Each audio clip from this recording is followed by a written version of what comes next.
Bago at bagitong coach ng Lakers na si JJ Redick, ramdam na ramdam daw kaagad ng impact sa koponan sa mga unang workouts pa lang nito. Magandang senyales ito para sa Lakers, pero itatama niya kaya ang mga pagkakamaling ginawa ni Darvin Ham? Gaya ng hindi daw sapat na pagpapractice ayon sa dating player nila. Kaway-kaway naman dyan yung mga naiinis kay Darvin Ham. Pero ito nga ang bagong pasok na coach na si JJ Redick ay positibo ang dating sa mga insiders at may bago raw itong ipapatupad na new player development system. Aba, ayos!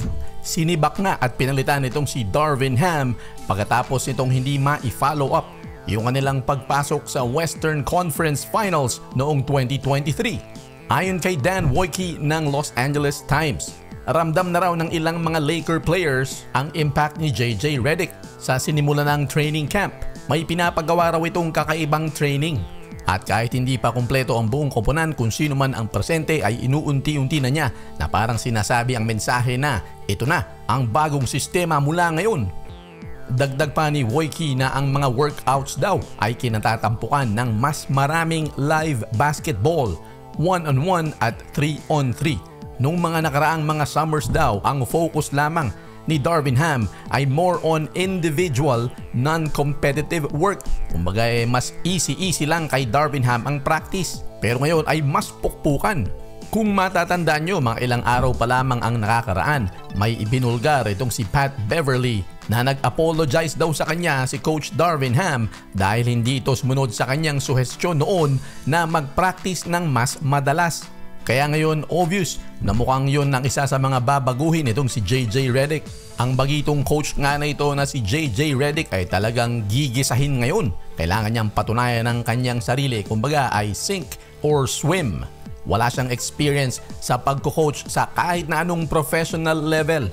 At bigla na lang siyang tumalon sa isa sa pinaka mga prominenteng basketball team sa buong mundo. Pero gayon pa man, napapanahon na talaga ang bagong boses sa locker room ng Los Angeles Lakers. Makikita natin sa mga nakaraang season, hindi ba, na kung saan parang nababastos itong si Darvin Ham na parang hindi na siya sinusunod ng kanyang mga players, lalo na ng veteranong si LeBron James, na may nag-viral pa nga na picture ni LeBron James na parang nanglilisik ang mata kay Darvin Ham.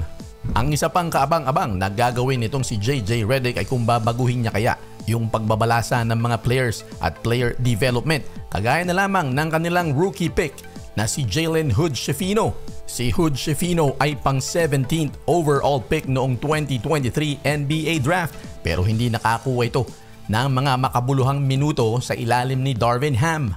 Lumaro lang siya ng 21 games at 5.2 minutes per contest noong 2024-2025.